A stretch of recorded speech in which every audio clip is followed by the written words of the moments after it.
Today on Serving Up, we're joined by Jesse Engelbrecht, former player, performance coach, founder of SportMind, SquashMind, author of the Squash Playbook. Yeah, you name it, he's done pretty much everything inside squash. And his groundbreaking platforms and work on the mental side of the sport is truly inspiring and can help people in all walks of life. We talk about everything from his days competing on the tour to moving into the coaching world and helping the top athletes build resistance, focus, and flow. Jesse shares his journey, his philosophy, and the tools that can turn pressure into progress both on and off the court. As always, this episode is supported by Oliver UK, the racket sports specialist, helping players perform at their best, and ACC Leisure, experts in racket sport flooring, who are helping secure the future of leisure across the UK. Okay, let's get into it. Morning, Jesse. You okay? Yeah, morning, Shaun. Thank you for having me on. Looking forward to a nice, bright, sunny Monday morning. And looking forward to hearing what direction we can take this in today. Yeah, no, great. Thank you for coming on. I mean, with all the work you're doing on the mental side of sport in general, obviously not just the squash that you were, used to playing, obviously still coaching.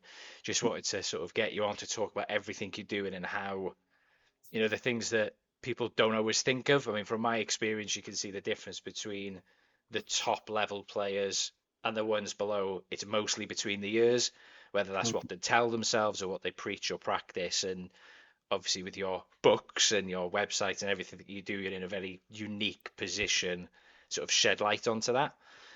Before we get into any of that, I want to sort of introduce everybody to you who don't know you.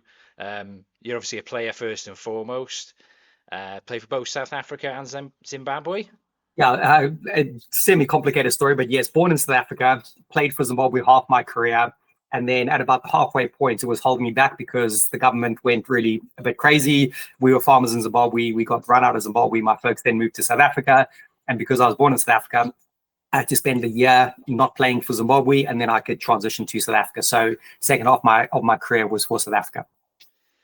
Very, very complicated. Yeah, that's the short version. There's a longer version, but the short version is probably all people really need to know right now. Yeah, so I'm trying to stay away from politics with everything that's happening in the world. It's any given moment, let alone now. But I mean, you got really high. I mean, you got 55 in the world, wasn't it? Was your highest? You got to a incredibly high standard that most people don't even touch. Yeah, it was an interesting one. I reflect on that a lot. Just to backtrack a little bit, as a junior, I got to the quarterfinals of the British Junior Open, and bizarrely, my birthday is the 5th of January, and the British Junior Open always ends on the 6th of January. So I was 16. I turned 17 during the British Junior Open, and I couldn't play the next year where I would have got a really good seeding. So yeah, I kind of almost was playing like a year young and got to the quarterfinals. And this was in James Willstrop, Greg Gaultier. I think Karim Darwish won that one against Greg in the final, and then I think James won the one next year. So that was my age group who I played with. So it was relatively decent and strong.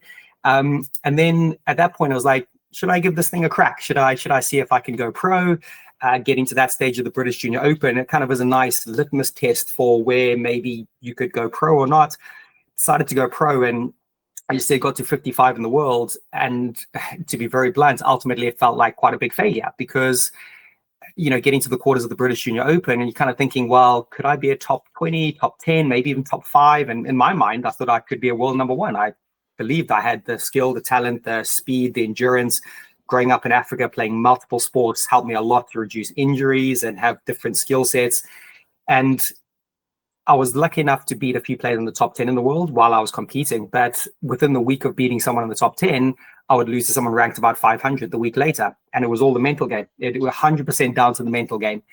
Fear of failure, what other people thought, anxiety, nerves. Even I can tell a story of pretty much having panic attacks on the way to tournaments because of the pressure I put on myself and the perception of what I thought success was versus how I was measuring success. So yeah, I think 55 felt great. Don't get me wrong. I don't want to undervalue that. But a big part of me thought, you know what, I did that for 10 years and really was inconsistent. Hence, I'm sure we'll fill in some gaps, but fast forward to what I do today is giving a gift to my younger self. If I could have coached myself some of these mindset ideas and tools and things I teach on a daily basis now, I think I would have been able to handle that a lot more steadily, probably been a lot more consistent, maybe got my ranking up a little bit more, and actually learned to deal with success and failure in kind of equal measure. And that wasn't the case. As soon as success came, it was the biggest, greatest thing. And oh my God, it was fantastic. But then as soon as a loss came, it felt like the deepest, darkest, depressive hole I've ever been in. And so I ended up living at these massive bandwidths that just weren't healthy. And I didn't have tools. I didn't have an idea what was going on. I got told to focus and concentrate and, all that classic throwaway words. And so that's why SportMind, or originally SquashMind, was born, and then it pivoted into SportMind. So what, because you retired fairly young, wasn't it? You're only about 27, wasn't it, when you retired and Yep. then transitioned into coaching? Yeah, exactly. It was, I remember clearly it was, having some conversations with my loved ones. And it was a very quick decision, to give you the story. I think I was seated 7 in the Italian Open in Rome, glass courts in the middle of a shopping center, 500 yards from the Colosseum. You couldn't pick a better venue, right? Like an incredible venue. And I remember flying in, landed at the airport, and I went straight to the desk and I said, "What time's the last flight out tonight?" And I actually booked it, turned up, played, couldn't even really compete. My head was gone, got back on a plane, flew straight back.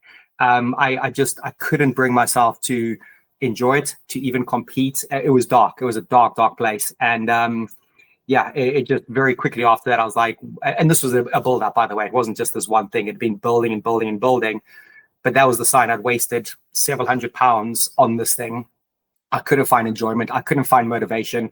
And all I wanted to do was get out of there because everything just felt gray and hollow and worthless. And that was a pretty quick turnaround to retiring at about 27, 28. So I did 10 solid years on the tour, went pro at 18. And then by 27, just about turning 28, I was done and dusted. So what, obviously with you saying down in the dumps with squash, what sort of got you out of it, and why did you transition into coaching? I imagine some people go, I hate squash, I'm just getting out of it now totally, rather than you obviously stayed very much within the game almost immediately as well, wasn't it?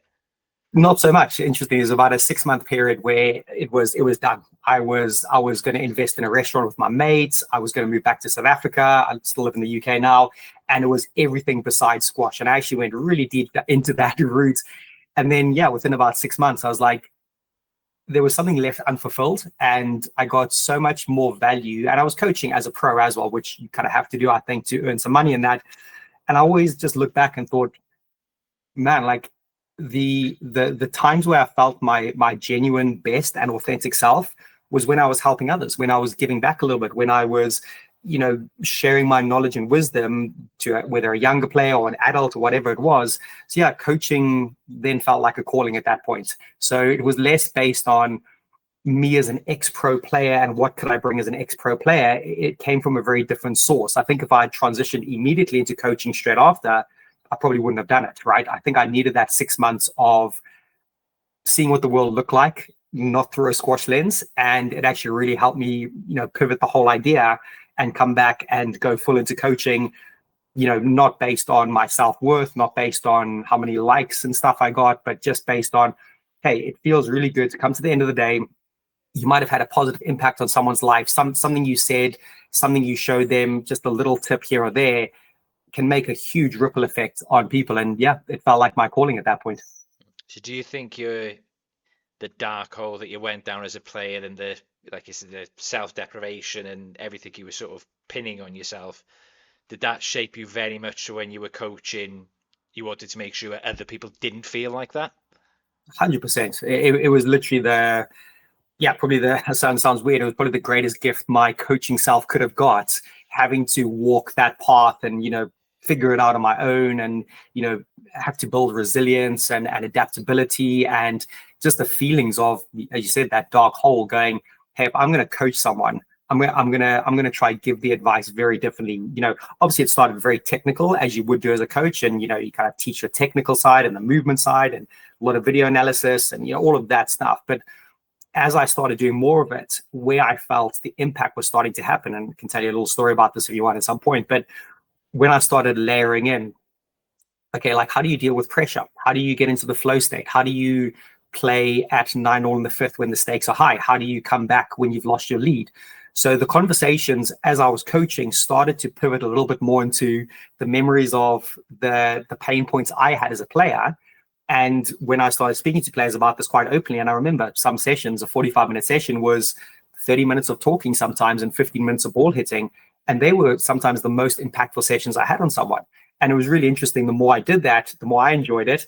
And I even felt guilty at a couple of points that sometimes I genuinely had whole sessions where we didn't hit a ball, but whether it was the junior, the adult would come to me next week or the week off and said, man, like that just completely changed the way I looked at this situation or how I dealt with this. And so those were probably the early seeds of, SquashMind and then into SportMind while I was coaching all the technical side, that the ripple effect of, hey, how do I deal with this? Or what should I do in this scenario? Or this has happened. What's my response? And yeah, that's been quite an interesting evolution throughout the technical side, how it's evolved a little bit. Did you have like an aha moment with the mental, like where you just saw a player make a massive jump up and you were thinking, I didn't work on any technical with him, it was 80% mental, and somehow he's now, a different player? Did you have like an aha moment with it? None that I can remember directly, but this is where the story gets interesting. Is I do remember playing, regional finals and taking the England junior team up to Scotland to compete. And yes, once we were talking about certain aspects about being in the present moment, learning how to reset, being, trusting in your training, I did see some good results there. But COVID was a very interesting time. And during COVID, I released a bunch of videos for Squash Skills, which are all like the training from home videos. You might have seen them, tapping it on the wall, bit of movement stuff. And what I started to do in COVID is send a few voice notes just on WhatsApp to a few of my players, a few of the top juniors. And it was visualization. So I was like, okay, well, I studied a master's degree in sports psychology and it was very theory heavy and there was no tools. And I was getting frustrated that there weren't tools to coach this. So sent like a 15-minute visualization on a rally up and down the backhand wall, right? It was crazy. I literally spoke him through 15 minutes worth of a backhand rally. And he listened to it. He's like, oh my God, that was amazing, because he was sick of running around his garden, tapping a ball on a wall. He's like, and he just did it again and again. He said, can you send me another one? Can you send me one on the forehand wall? Can you send me one on volleys? So I basically started building this library during COVID just on voice notes of visualizations, because as you may or may not know, when you visualize with high detail, the brain can't tell the difference between a visualization and the real event. The same neural pathways are working and waking up, and they get wrapped in the myelin sheath and they get stronger. And that's why athletes have a big, they love visualization. So then I decided, well, I'm going to put that on SoundCloud, free access, put it on, got a bit of traction, and people started liking it and commenting and go, oh, okay, there might be something here. Then decided to make a very basic app. And that was the very beginning of what was then SquashMind, with just basic squash visualizations. And then, yeah, that was probably the biggest turning point, was just the feedback from people to start. But then when they got back and started to play and compete, they're like, I've visited this 1,000 times in my mind before, so it feels familiar. It feels, hey, I can see myself doing this. And it then felt, when they started competing again, it wasn't a big like, oh my goodness, what am I doing, and clutching at straws. And yeah, then pretty much I would even go to as far as saying every day since, I've probably thought about how can I help people with tools to optimize their mindset. Very simple, not complicated, very science-backed, by the way, but very accessible. So that was probably my biggest aha moment, was those voice notes in COVID. When did sort of the top players sort of start directly approaching? Like, I know both the Sobhy sisters are very, very complimentary of all the work you've done with them. I mean, they've both had horrific injuries as well that they've just come back from. Each individual, I want to ask a bit more about them as well. But when did they sort of start approaching you, and obviously you're working with a few now? So Amanda was my very first, and I've always had that philosophy that I, as a coach, I never wanted to impose my knowledge or information on someone. Not like I don't feel comfortable approaching people. I always felt my philosophy was like, hey, someone will come to me, and when the student is ready, the teacher will appear type analogy, right? So me and Amanda did a podcast in COVID, and that's when I did start my podcast and just started interviewing squash players on the mental side, and really focused on the mental game. And there's some really good stuff that we started speaking about with a range of players.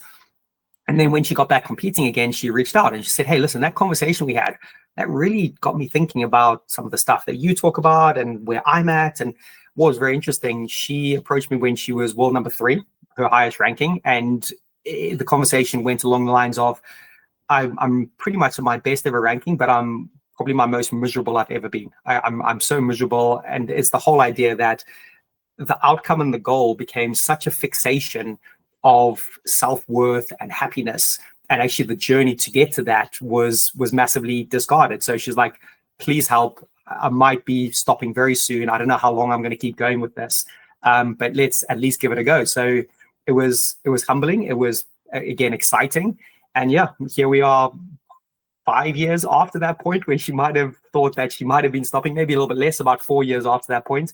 And yeah, helped her through her second Achilles rupture, and now she's back and competing at the top table again, and pushing these top players. It's actually an incredible journey. And just a quick side note, her book is going to be absolutely incredible, by the way. We've been talking about what she's been going to put in it and the stories, and not many people come back from 1 Achilles rupture, never mind 2, and a second one later on in her career, when I think she was 31 when she did the second one, something like that. And it was the other leg as well, wasn't it? Other leg. It's literally, it's giving me goosebumps talking about it. It's the stuff of legends and myth, but it's also very human. It isn't myth and legend. It's literally human, highs and lows, and conversations, and try this, what do you think about that? And yeah, that's how Amanda approached me, and then bit by bit it's been word of mouth, which has been fantastic. Other people have seen the results, some of the pros have spoken very highly, and yeah, the stable now is healthy. There's a lot of decent players in that stable, nice range of some experienced ones competing at the top, a few younger ones coming through and trying to break into that top little tier. A lot of colleges in the States use my work now. A lot of teenagers going off to college. The US, Team USA uses SportMind as part of their curriculum to coach their players and coaches. So yeah, it's kind of it's stretching a little bit further afield now than just pros as well. How do you, obviously with Amanda coming back from 2, like a year apiece, weren't they? Sabrina, her sister, was also out for a year, but with a wrist injury. What was sort of the most challenging part for you as their mental coach to keep them motivated, or was it all from them, or were you there, was there exercises or visualizations or something you were giving them to keep them focused on the comeback? Yeah, listen, the mental game has such a range of tools, right? And going through injury has different phases. There's the initial starting point, which is, okay, let's just have to accept that something's being yanked away from us. Then there's like that middle section where it's all about the rehab, the recovery, and then there's that transition back into play. So I was having to deal with different phases as they're going through it. Someone like Sabrina joined me probably halfway through her injury period, so it was kind of that middle section to then competing again. And yeah, everyone's individual. Everyone needs different conversations at different times, but the communication was really key. What they felt about things, sharing their goals, their dreams, but then sharing the other side of that coin. Like, am I ever going to be good enough? Am I ever going to compete again? The PTSD of having to deal with injuries. So some of the biggest tools was understanding our core values. That's a huge tool I work with players. We spend a lot of time defining their core values. So the scoreboard becomes less of an external society scoreboard. What do people think? And is this ranking going to make me successful? We flip that script. I talk about this internal scoreboard. So if we can get clear on your core values and you are living in accordance with those core values consistently, that's success right there. Like, are you the type of athlete who, does their rehab? Are you the type of athlete that's recovering well? Are you the type of athlete that is part of your community and building relationships? All of these things put the control back in the athlete's hands, because that's the biggest thing with injuries. It's feeling the lack of control. I don't have control over this thing, but what do I have control over? And how am I going to double down on those things I have control over, let go of what I don't control, focus on what I can control, and very much break the big thing down into the small pieces, little milestones, little benchmarks along the way. And yeah, breath work would come into this, core values, mindfulness, journaling, so many things. Yes, visualization is part of that as well. But it's all depending on the time and where the athlete is at on their journey to injury recovery. And then, yes, transitioning back into competing is a whole new territory as well, about wow, like, how does this feel to compete again? And I was very lucky enough to be at Sabrina's very first match back at the London Classic, which was, beautiful to see her compete and get that first win. Second match, she had to play Amina Orphy on the glass. So that was kind of a big step up, but she competed well. She, lost 3-love. Third game, she really was close, pushed her right until the end. And then she played her second tournament. She got to the final, lost in the final. And I believe she's playing in San Francisco any day now in the next few days. So, different challenges now, because it's like, well, I'm back, and do I just accept that I might not be at the pace, and where do we go with this? But ultimately, Shaun, it all comes down to, what do we control and what don't we control? And we separate those two things out. That takes a bit of work. And then we focus on what we can control. And if we can deliver the best we can at the things we can control, the outcome becomes something that we just let happen. We don't overly fixate. Our self-worth isn't based on the outcome. It's based on the process to get to that outcome. It's interesting you say that, because I spoke with Simon Rosnan. He said very similar, very, very similar, that he didn't really care about what the end score was or what happened sort of, right at the end, as long as his process was right going through it. So without sort of, being as direct as, and as thoughtful as you've put everything, that's exactly what he was doing. If I was hitting these lengths, if I was hitting these shots in these situations, if I lose 3-0, well, the process is correct. I love that. Yeah, because a lot of it comes down to, and I learned this, and I'm probably still trying to refine it for myself when how I teach it, the whole concept of acceptance. I really love acceptance, and acceptance isn't a passive thing. A lot of athletes struggle with this word of acceptance. They go, oh, so we just have to accept things. We have to accept that the ref is like this and our opponent's like this. Well, yeah, because the alternative is a lot worse. You're either have to accept it, or you're gonna fight it like anything, and all of your attention is going to be on something you don't control. Why would you waste your limited resource of attention and focus on something you don't control? If you can accept something, doesn't mean you have to approve it. And this is the thing I've learned recently. Acceptance doesn't mean approval. If you accept someone's bad block or bad call or conditions, you don't need to like it. But like I said, are you going to put all your attention into something that is out of your control, waste your energy there, rather than pivoting and going, well, what's my response?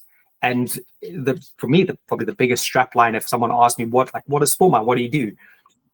We don't control what happens. We control how we respond. And that's what I'm interested in on a daily basis. How do we train the response? Like, what is that response? So between that stimulus and response, we're building that space. And that for me becomes really interesting. Nothing I had as a player. It was all reactive, fly by the seat of your pants, use your emotions to figure this out.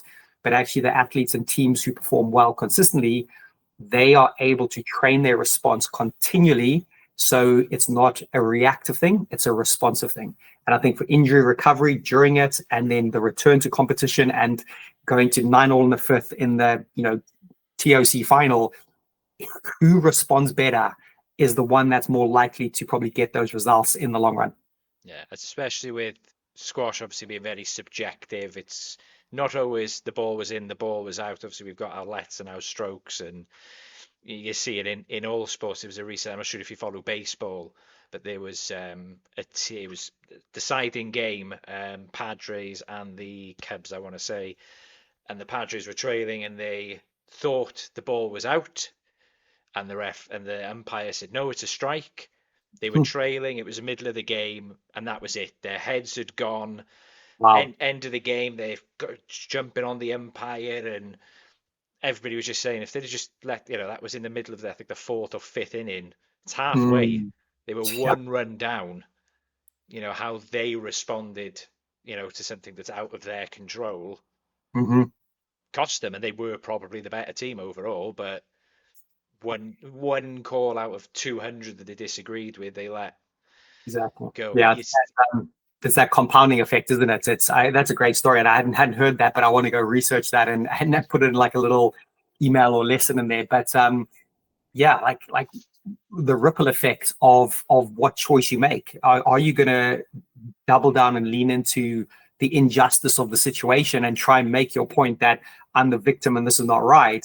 The ripple effect to every decision after that is just compounded along that route, isn't it? And it's not easy. Very easy for us to sit here and theorize about it, but that's why when athletes can understand that, even if they feel like they don't have control, they've always got control over something. You've always got control over what attitude are you going to bring to the next moment? What's your character in the next moment? Where are you going to focus your attention?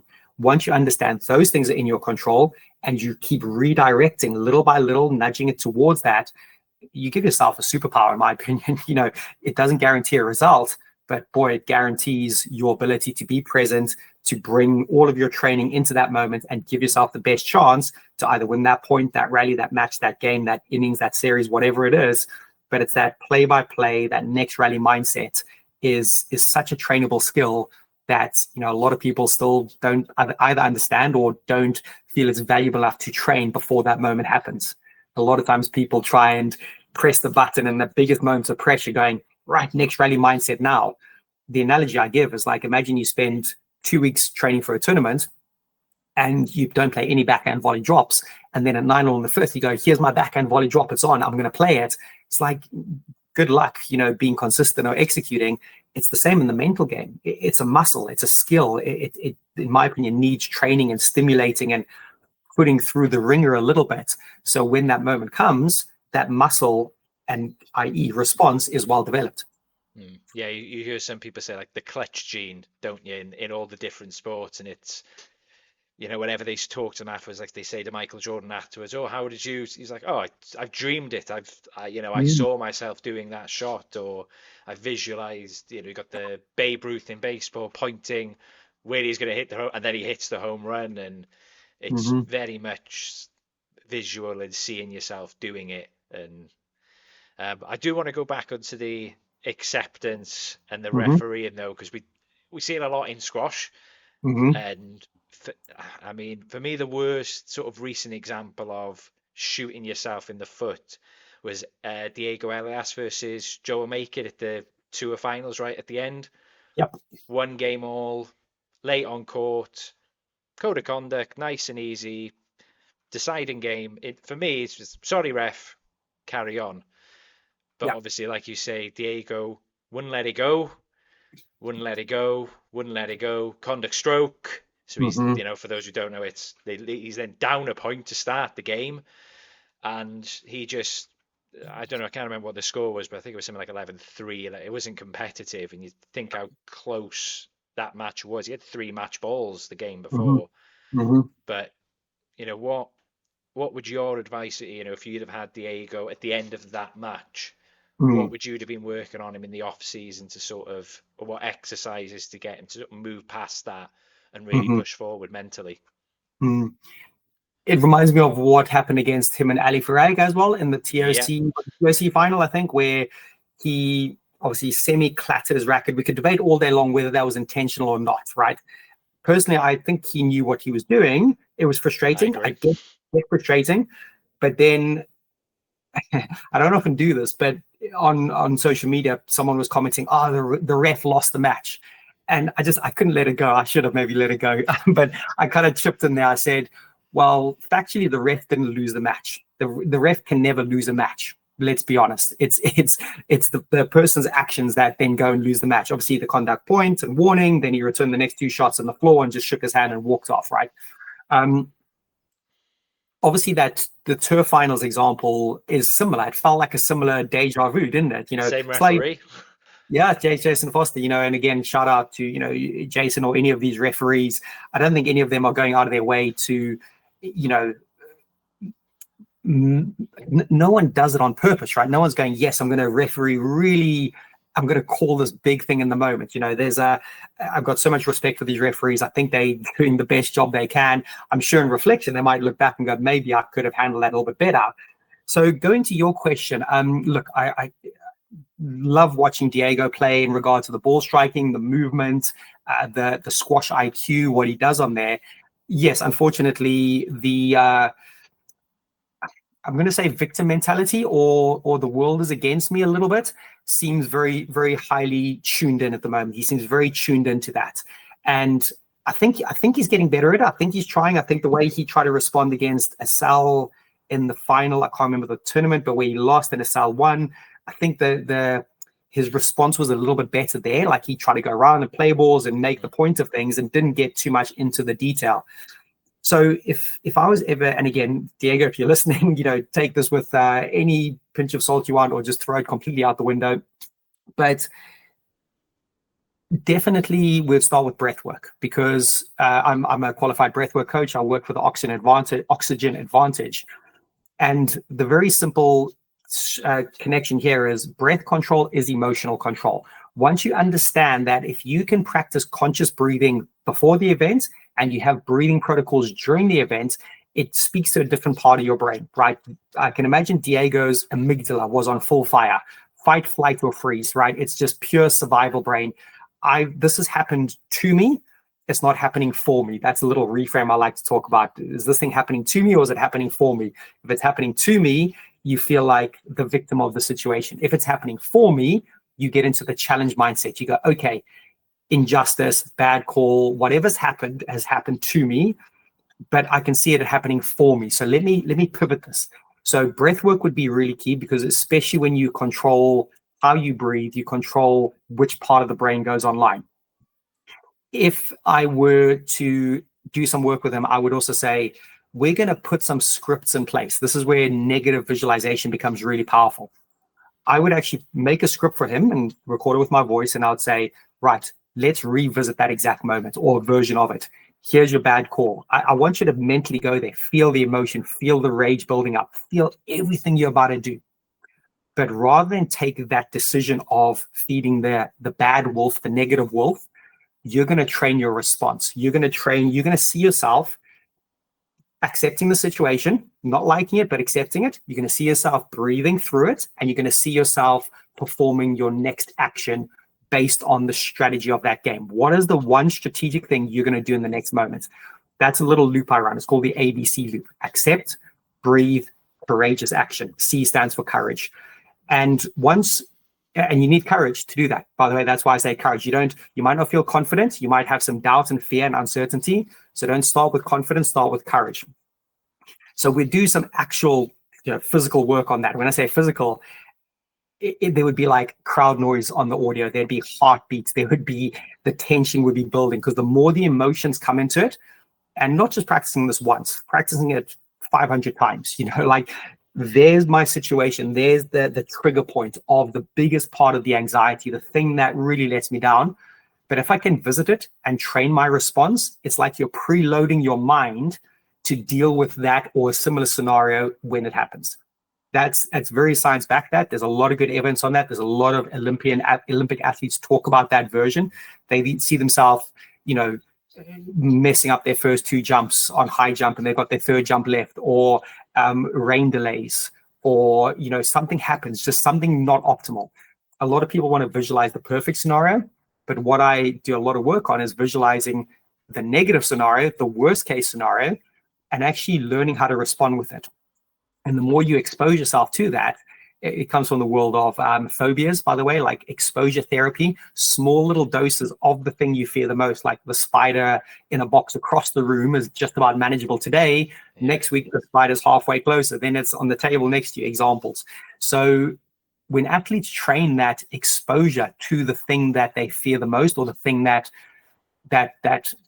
trips them up the most, and they train their response, becomes a huge factor. So that's a very short little, maybe it's not too short, but a condensed version of a lot of work that could and should be done, I think, with some of the athletes. So I see it a lot with juniors, obviously maturity, you're talking about 10, 11-year-olds in a lot of cases. How would you sort of simplify it for a parent to sort of, if their child is struggling with, like you say, the ref shouldn't have given me that stroke, or this, that, or the other, and I could see some recent tournament I went to, a young girl, she was number 1 seed, she was 10-5 up at about 10-8. She should have had a stroke, or I thought it was a stroke. She got a no let. I thought, this is going to be interesting now, because it was 10-9, so it got to 10-all. And her response was just cross-court nick, drive down the line, won it 12-10. Wow. Got off the court, and I was just like, she's like 13 or 14. Yeah, that's good. So, but for the children who haven't got that, how would you sort of, what would you tell their parents, simplified version of get them to try and do this to sort of calm themselves down and carry on, confidently? The most simple version I could give is what's called NRM, written on your racket in small little letters on the top of your grip on a piece of tape. NRM stands for next rally mindset. Next rally mindset. And just having a visual cue on your racket actually has some good evidence on that. That if someone is struggling and they've lost 5 points in a row and they're at that point, the most valuable thing you can have in that moment is next rally mindset. Easier said than done, but that's the very quick band-aid on the thing. A bit of work should be done before that, as in like, okay, a bit of breath work, making sure that breathing is there, nasal, really through your nose, but a slow extended exhale, centering yourself.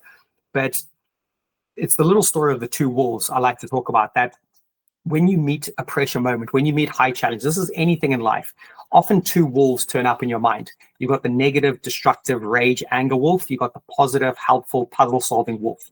And the question I ask is, which wolf wins? People stop and they think, which wolf wins? Oh, yeah. Well, at a certain point, the kind of the positive wolf wins because this, but then also the negative wolf wins. And the answer is neither, but it's the wolf you feed. That's the answer to the question. The wolf you feed wins. The wolf you feed becomes stronger. So are you going to feed the self-talk of, why is this happening to me? This call sucks. I'm going to lose, and what's everyone going to think? You're just feeding that wolf. And the more you feed that wolf, the more it's going to turn up in the future. But the more you go and you try, it's hard, but you try and talk to yourself in a rational way. Right, next rally mindset. Return the serve down the line. Pick my chest up. Little bit of self-talk, a little bit of direction like that starts to feed the positive, helpful wolf. And that's actually part of our neural network. It's a very simplified version of actually how neuroscience works. And yeah, the more you feed it, the stronger it becomes. So when you meet future challenges, rather than automatically having the negativity bias, which we've all got, the real negative, that's where our brain goes immediately, we start to go, okay, we don't have to be positive, but we can be action oriented. Like, what am I doing in the next moment? And that's just a quick side note. I want to challenge the myth of positive thinking, or always positive. It's called toxic positivity, where, you get told, think positive thoughts, be optimistic, always tell yourself good things. You're, 10-9 up in the fifth and you hit 2 backhand volley drops in the 10 to go 11-10 match ball down. There ain't no positives in there. You're not going to find positives, right? So rather than saying, okay, come on, this is good, all this stuff, it's like, what's the right strategy? Like think of an action. Like, okay, I'm going to still play the backhand volley drop, but I'm going to give myself an inch above the 10. I'm going to aim for the floorboards and get it tight, for example. That's not necessarily positive, but it's instructional. It's that's what I'm doing next. And that's what there's nothing wrong necessarily with saying, okay, come on, I can go, let's do this. But if all you think is just positive, positive, positive, you don't leave any space for the strategy about what you're doing next. So yeah, I'll probably answer that too long, but next rally mindset and the way you feed the wolf is going to be really important for those juniors to start to think about. Yeah, I think from my own sort of play recently, or sort of over the summer of reading your books and going through that, I think that's been the biggest thing I've taken out of it, in terms of I had a match recently when I was like, right, I'm definitely gonna beat. I hadn't beaten him for a while. I'd lost a bit of weight, so I was like, right, I'm gonna have it this time. But I'd got way too ahead of myself. I was trying way too hard. Every drive was hitting the back wall. Every drop was either tin or service line. So it was 7-0 down, and then literally just did what you just said, and just went, right, I'm just gonna hit drives that bounce just behind the service box, and I'm just gonna try and do that.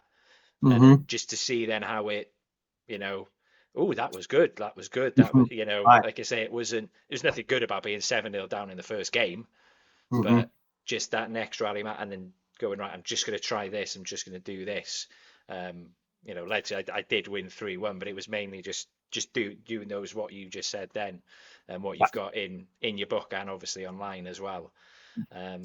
Simplifying is one of the most undervalued assets and tools. There's a great clip of Ali Farag where I said to him, yeah, what if you're playing below par and, without breaking a sweat, and this is, multiple world champion, world number one for so many months. He just says, I try hit the back wall 6 times in a row. I'm like, what do you mean? Like, he goes, well, I just revert back to the pure basics. I don't think about the front of the court. I don't think of attacking. I'm just trying to hit that back wall 6 times in a row before I think of even anything else. And he can play any shot in the world. He can move better than anyone. He's one of the most, yes, he's got incredible skills, right? But he just, even at that level, he reverts back to the pure basics, the pure foundation of the game. see target, hit target. That's one of my little mantras I use. See a target on the floor, hit that target. Do your best to get the attention to focus on see target, hit target. Makes a big, big difference, that. Do you do that when you're coaching as well? Like, say, put a wristband or a box down, and if you were coaching somebody, say, just see the wristband, just aim for the wristband. Yeah, exactly. The thing with targets, I just what I learned as well, see target, hit target. Yes, I use targets a lot on the floor, but a lot of people think that success is hitting the target. But I like to go, I almost like draw like a little, not draw with my racket, but like an area around the target. And I'm going, your heat map is more important than hitting the actual target. If you have 50 shots and your heat map is like 35 of those 50 are in the heat map, great. And you don't hit one target, great. If you hit 5 or 6 targets in the 50, but your heat map is all over the place, that's not, no, I don't think that's the definition of success. So the thing with targets, people can get a little bit overly fixated on successes actually hitting the target and making the ball bounce funny. That's a nice to have. But the reframe would be, right, heat map. Like, where is that heat? The consistency of peppering that target is more important than actually just hitting that target. So yeah, that's my little advice for coaches, is put a target down. But if you're going to compliment your player or reward them, it's not the over celebration of one target. It's giving that feedback and that like little compliments on, yeah, heat map's looking good. Keep it in that area, keep peppering. Obviously, there's going to be outliers, extremely good, extremely bad. But is that middle section really starting to get to that era? And yeah, it feels achievable then. It's like, oh yeah, I don't have to hit a target to be successful, but I can pepper the heat map. That gives the players a little bit more ownership of that situation. Yeah. So no, it's that consistency, isn't it? I like doing it in my juniors. If I give them, hit it here, it's a point, hit it here, it's this point, But if you're hitting them consistently, I'll double it. I like that. That's awesome. So then they go in, oh, well, he's going to hit the 5. And I'm like, okay, let's see. And it's like somebody will hit the 5 and then he'll out 5. And then I've got like a little 7-year-old who's always hitting the 1. But okay. It's 1, then it's 2, then it's 4, then it's 8. And then all of a sudden he's beating the older ones because he's just, like you say, focusing on trying to get it as close as he can. And it's just, like I said, just that consistency is far more important than in out. And yeah, but that's brilliant. I've learned. Thank you, Shaun. I'm going to credit you for that in the future as well. By the way, I'll be like, I had this great thing that I was being interviewed on. I'm going to use it, but you're going to get the credit. That's brilliant. Thank you. I do before we sort of run out of time on anything. I do want to talk about your book. And obviously swapping from SquashMind to SportMind. What first prompted you to write? I mean, the Squash Playbook was obviously your first book. What prompted you to sort of write that and get like all the secrets out for all the tactics for everybody? I think I was just sick of repeating the same thing, Shaun. That's my brutal honesty. I was like, I'm bloody well saying the same thing. And look, I'd written a whole bunch of blogs just for my my platform and a bit for Squash Skills. And the more I kind of started developing them and the more feedback I got about, oh man, that one article really got to me. I was like, okay, well, let me sit down and write down pretty much every scenario I can think about. And I've split it into 4 sections, which is, scoreboard pressure, emotions, conditions, and, opponent. So different styles of opponents. So those are the 4 main categories. And then I was like, right, how do you play against someone who's fast? How do you play against someone who's slow? How do you play against a shot player? What if the conditions are hot or cold? What if I'm 2-0 up, 2-0 down? What if my emotions are this? What if I'm playing a best friend? So it was all the what if, right? And again, like I think anything I do, it's like, would this have helped my younger self? And if it passes that test, I'm like, okay, well, maybe I should lean into it and do it and figure this out. And yeah, I just chipped away at it. This was probably towards the end of COVID, I think. And just started collecting it, refining it. Obviously, it took a bunch of time to get all these secrets in one place. But yeah, the squash world seemed like they like it. There's some nice feedback from it. A couple of juniors have come up to me in tournaments and asked me to sign it, which was really humbling. And like, whoa, okay, thank you. Quick little funny kind of side story. We're at the Dutch Junior Open, and I was sitting there. I was with David Palmer. He had brought me over for his, kind of kids. Tina Gillis was there, Hannah Craig, and we were all standing around this little table. So like some real kind of big names in the game. This little kid wanders over to me and hands me the book, and in front of like David Palmer, former world #1 world champion, British Open. I did have to catch myself and feel like a bit embarrassed. I was like, damn, and they all were like, oh, look at you, kind of thing. If I was that kid and I had that book in my bag at his whatever 11-year-old self, would it have helped me? I think yes, great. So why not create something like that? So that was the genesis of it. I think I'm going to be going back and refining a few little pieces of it. Not that it needs a complete rehaul, but when I have read it, there's a few just sometimes too complicated. I want to streamline it even more. I got some feedback from people who have read it and said, hey, listen, this could be quite an interesting little chapter or section. So there's probably going to be a version 2 coming out at some point soon. But how it sits so far seems like it's got some good impact on people. Yeah, no, actually, we've got a couple in our club, and I very much just like, especially when people are like just starting, it's just like, just read this, especially when it's like the 1-0 up, 1-0 down. It's like this is applicable whoever you're playing. Just just give out a quick little read. You got the takeaways, and it's very, very helpful. Is that, you mentioned then, would this have helped my younger self? You mentioned it a few times. Is that sort of your, what would Jesus do? Sort of, would this benefit younger Jesse? Is that pretty much? Yeah, going back to my original story of how I struggled as a player. Exactly that. It is my little litmus test of going, if I'm going to create something from the SportMind app to the whole membership I've got to a new book coming out, which we might talk about in a second, if it's going to help the younger version of me, I think that's how a lot of people start their businesses or their callings, is going, yeah, I've had these problems. There was no solution to those problems, but if I could, I would design this exact solution to solve it. I'm not saying it's perfect, but it'll take refinement and going back and tweaking and changing it. But ultimately, if my 10-year-old, 15-year-old, 20-year-old, 30-year-old self had a bit of that guidance and tools, I would have been like, maybe I would have dealt with that a little bit better or a little bit wiser, or got the best out of myself there, and I wouldn't have been as emotional. So on pretty much a daily basis, I'm thinking along those lines. I've got some crazy post-it notes on my computer, and all the projects I've got going on and all the things I want to change and help people with. And I can't see myself doing anything different over the next 15 to 20 years. So I can't wait for it to keep coming and having fun while I'm doing it. You mentioned your new book. Do you want to talk a little bit about it? Because you're branching more into sort of sport as a whole now as well, aren't you? Yeah, so new book coming out, should be early November. We're doing a bit of a launch on it. It's called SportMind Daily. And I've got to give a big credit to a book that I got probably 5 years ago called The Daily Stoic, which is a chapter a day, a page a day of some Stoic wisdom, an interpretation of it. And over the years, I've loved it. It's helped me massively. I journal on it every day. So I read a page and I write in the journal. So right now, the SportMind Daily has been completed. We're refining it. And it's simply a page a day through the course of the year. There's a page for a leap year as well. So 366 insights into the art of mastering resilience. That's the full title of it. There's a quote from whether it's an athlete or a thinker, and then it's an interpretation of that quote and a little call to action at the end. It's meant to be 2 minutes a day. It's meant to plant a little seed about how you navigate different themes. There's 12 different themes over the 12 different months, and you'll be happy to know that January is about acceptance. So every single thing in January is about acceptance. February is action. Then we're talking about flow and consistency and discipline. And all of these 12 pillars are based on the 12 months of the book. So it gives an athlete a month to work on that one theme, to really try and, inverted commas, master that theme. You never master it, but you move towards trying to master it. And it's just been a collection of either quotes, stories, mindsets that have helped me massively, building the business I'm at the moment, but also what I've helped with the pros, the teenagers, anyone there.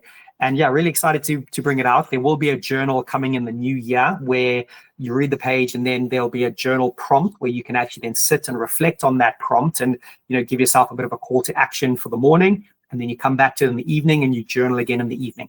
That's probably going to be like February, March next year. But we're launching it before Christmas, because obviously Christmas, if you want to buy your athletes a gift of anything, if you want something for the new year to start off January 1st, hit it running, I think Daily SportMind would be your accompanying toolkit for any athlete in any sport. Yes, I come from a squash background, but I'm lucky enough to work with some golfers, some tennis players, some paddle players now. that, nerves, pressure, anxiety transcend everything, any sport, but actually it also spills out into normal day-to-day life. How do we deal with pressure and stress in a work environment, in traffic, in not getting a sponsorship deal, or our teammates letting us down? So all of these lessons transcend the four walls of that squash court or whatever arena you're in. So yeah, super excited. Best place you could go to is the SportMind website, sportmind.io. There's going to be some information on there.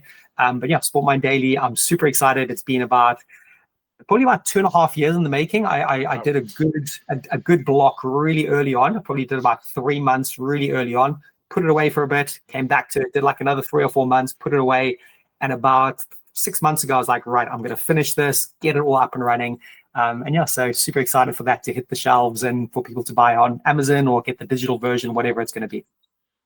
Do you think that the journaling, because obviously not a lot of people think about writing down, like you say, call to action and this or that, how important is that to the pillars? Yeah, look, you can read the book as it is and you can go about your day, and then you turn the page the next day and read the next day. Personally, for me, journaling, it trains my subconscious brain. Like when you journal, it crystallizes thoughts and ideas. It's a slow process. It's something that requires a little bit of stillness, a little bit of present moment. And yeah, personally, I've journaled every morning and every evening, probably for the last several years, at least 5 years plus. Some of it's really messed up and a bit dark. Some of it's really positive and flowery. Others is just like the boring, mundane basics, doing them again and again and again. Sometimes there's repetition. Sometimes there's new ideas.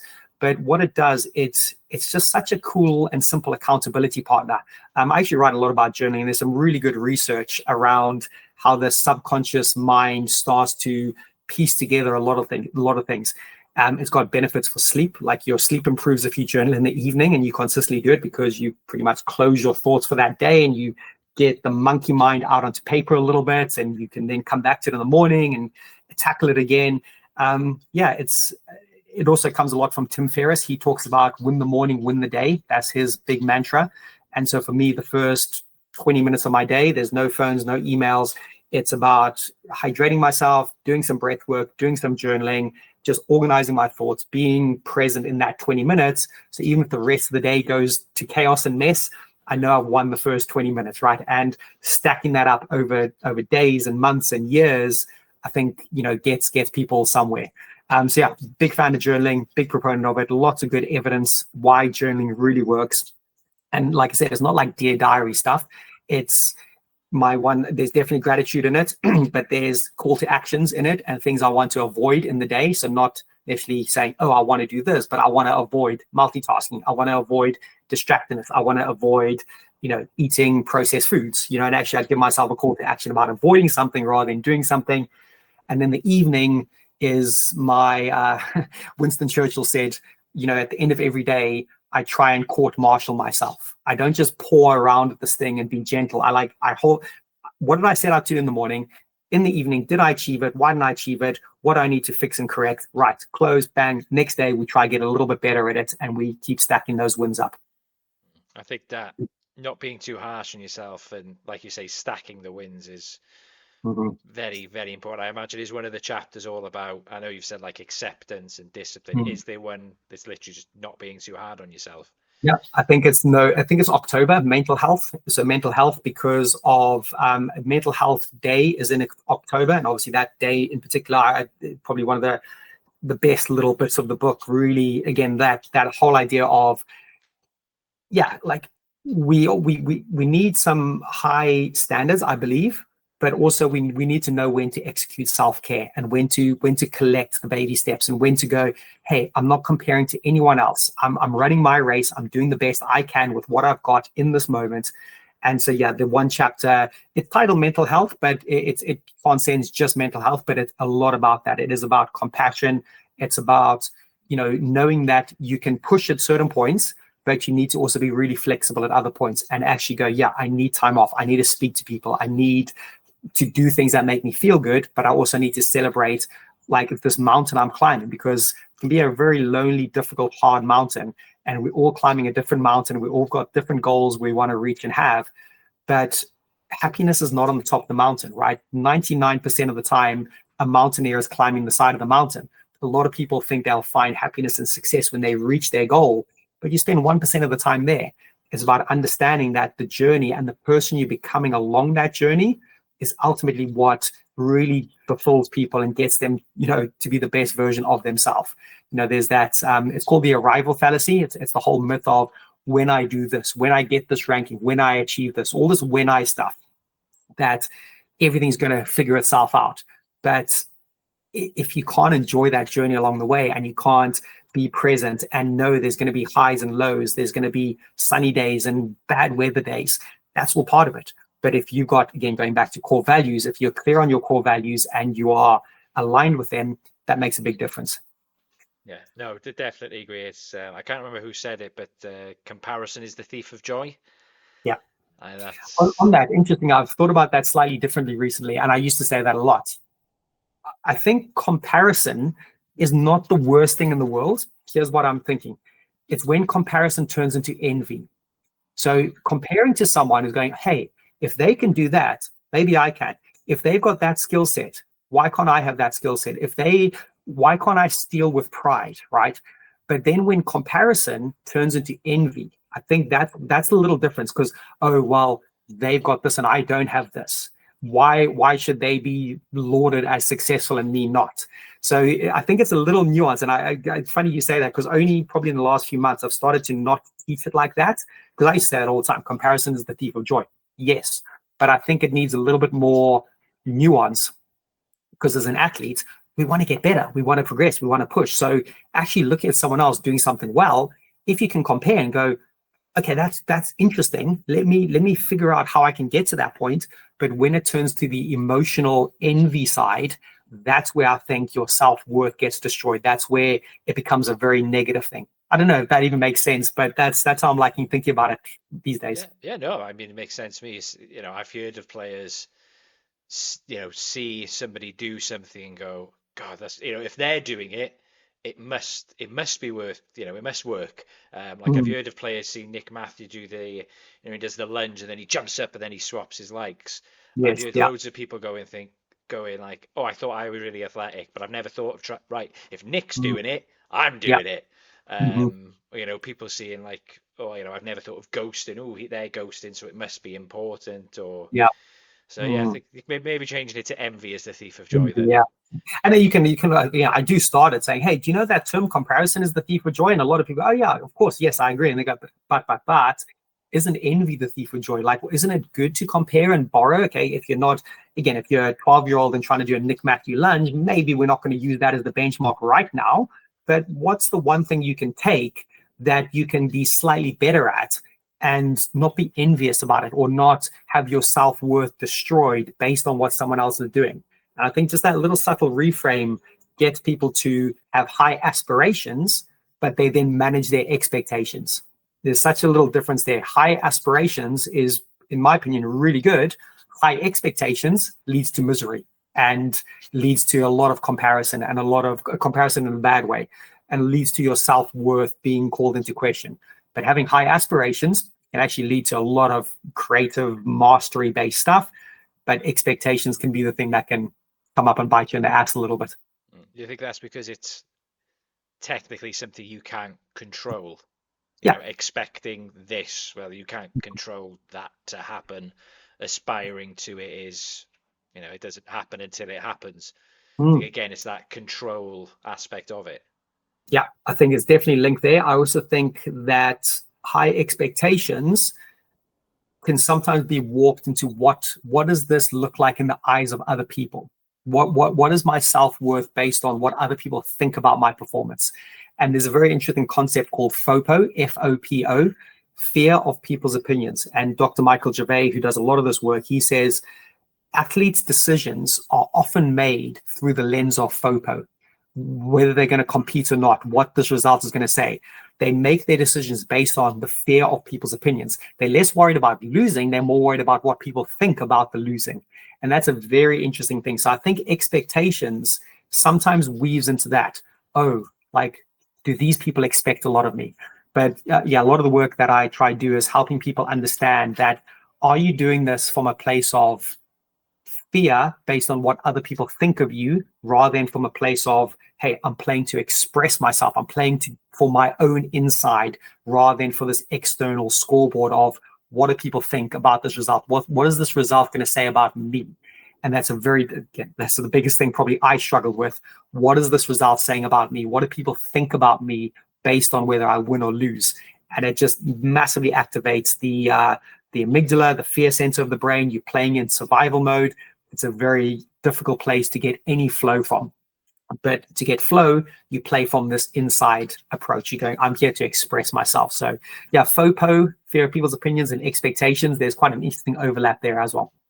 I'd like your opinion on something like this. It's interesting you've said that, and I won't name names. I've promised people I wouldn't have said names, but there was an example in a junior tournament this season where a player pulled out because them and their family thought that the seedings were incorrect, and the person they were playing in the first, so they were either number 1 or number 2 seed, but they thought the player they were playing should have been like 1 or 2, like should have been the opposite end of the draw, and if they were going to meet each other, meet in the final.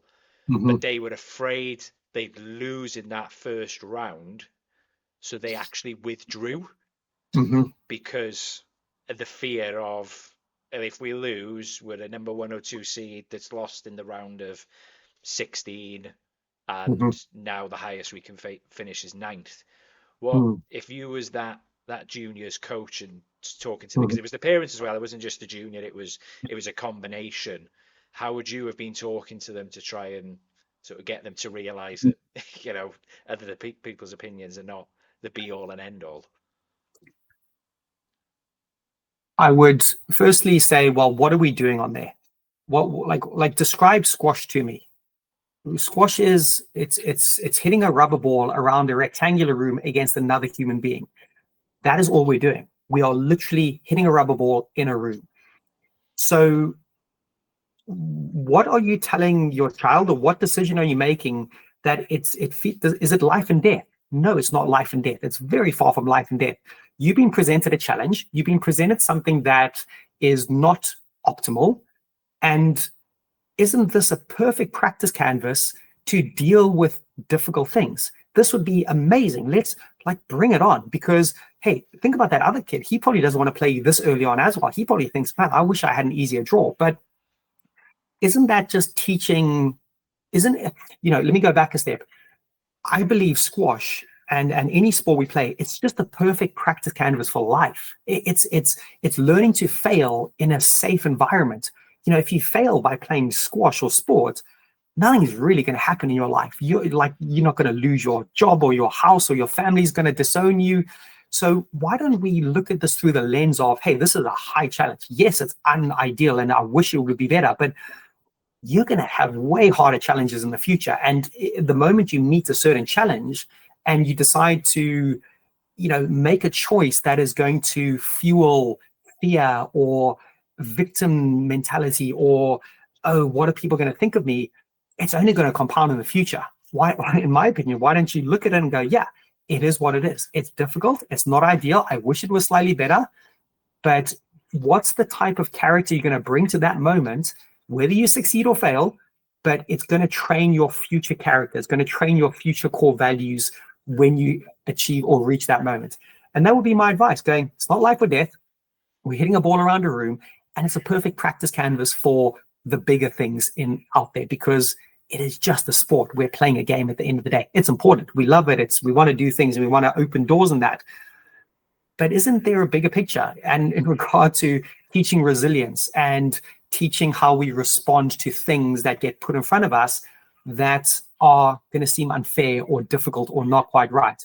For me, that would be the reframe. I'd reframe it into such not a positive, but a call to action, going, well, you can either choose to embrace this challenge, or you can choose to, obviously, whatever choice they made, move away from it. We're not going to do it. We don't agree with it.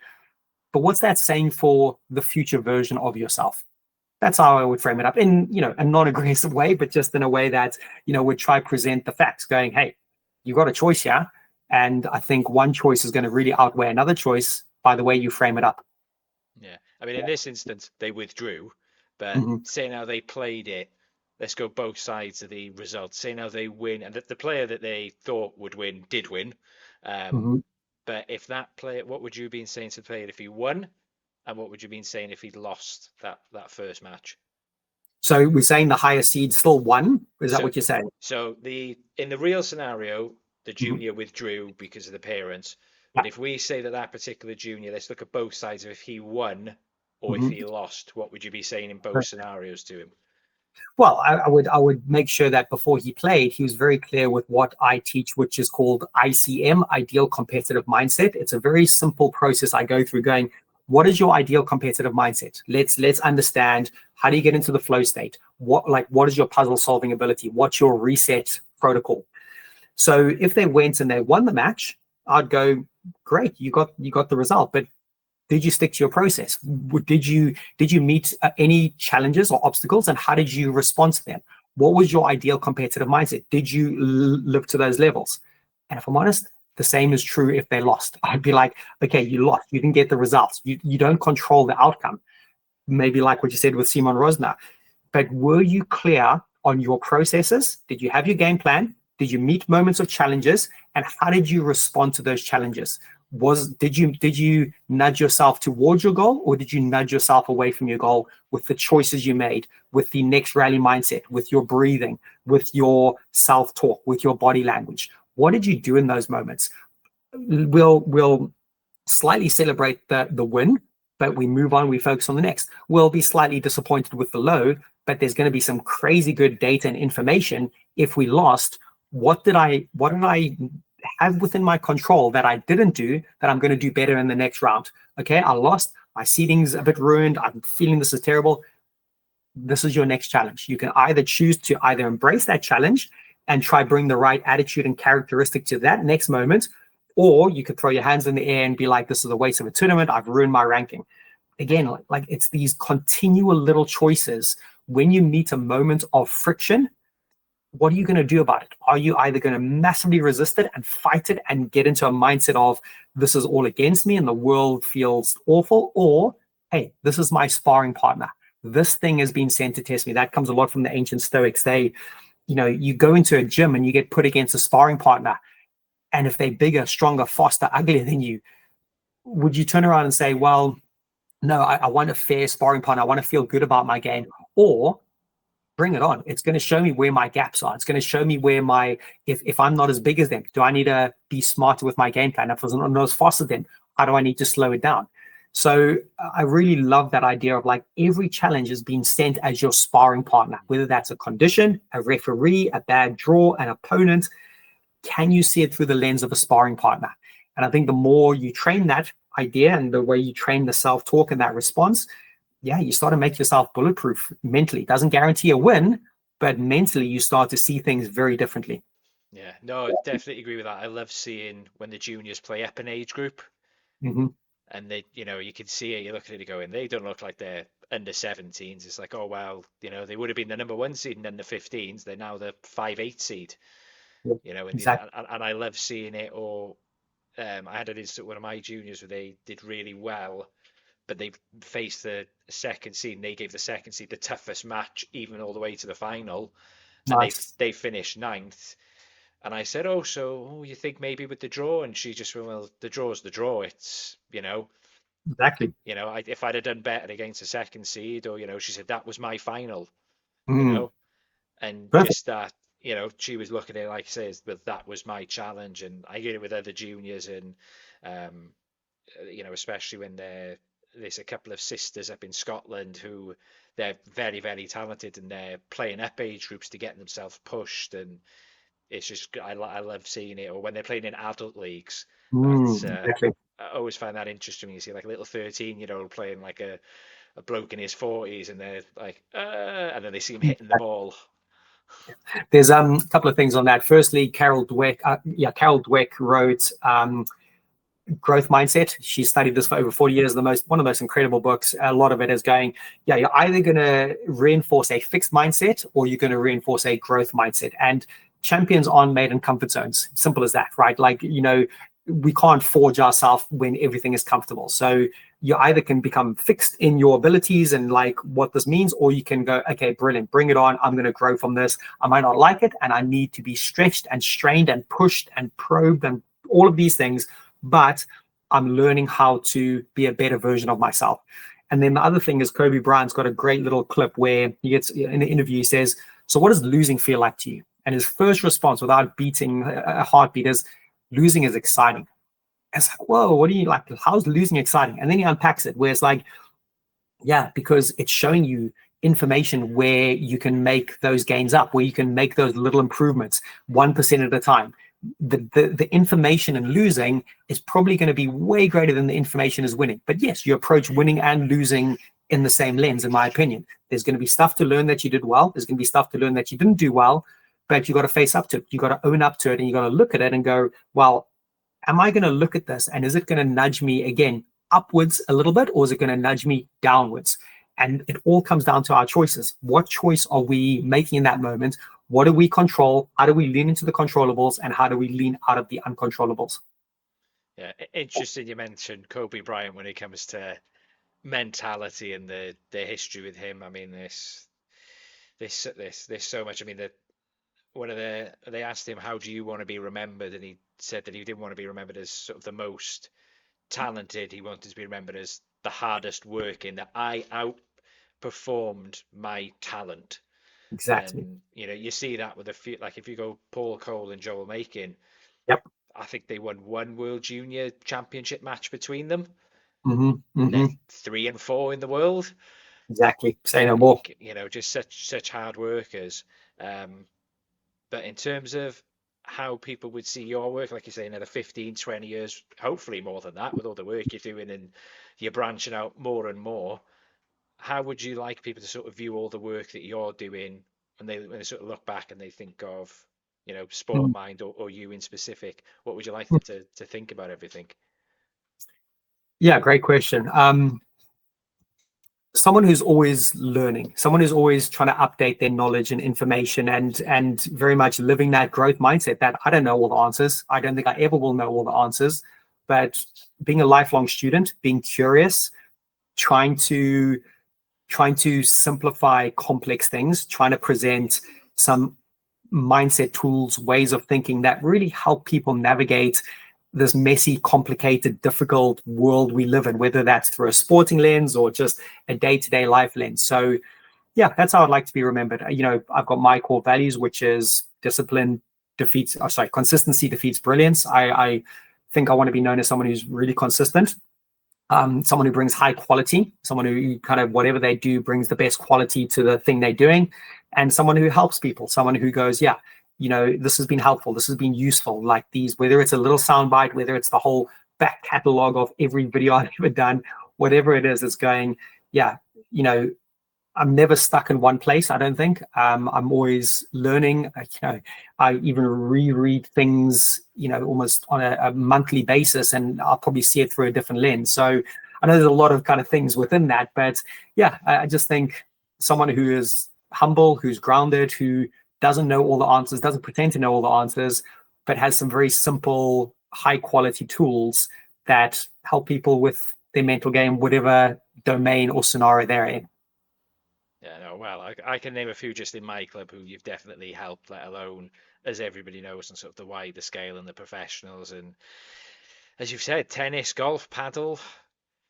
Yep, it's growing. It's growing. A few other irons in the fire, which I won't say any right now, but yeah, some interesting partnerships in different domains and areas. Because they've seen some of what SportMind has done, obviously through a very heavy squash lens to start with, but now the ripple effect of it going a little bit wider afield is interesting. It's exciting. Like I said, I feel I've really found my lane and what I can see myself doing for the next however many years.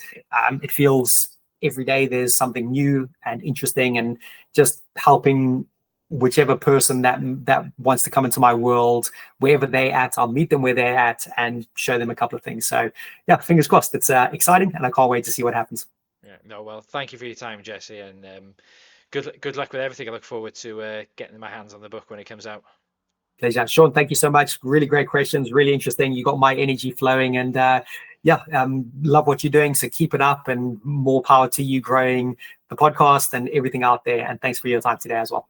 No worries. Thank you, Jesse. Take care. Again, a huge thank you to Jesse Engelbrecht for joining me and sharing his insights on the mental game, from mastering pressure to building daily habits that lead to real growth. As we discussed throughout the podcast, he's got several books out. The Squash Player Playbook. He's got the SportMind book that's going to be coming out very soon, which I find very excited to reading.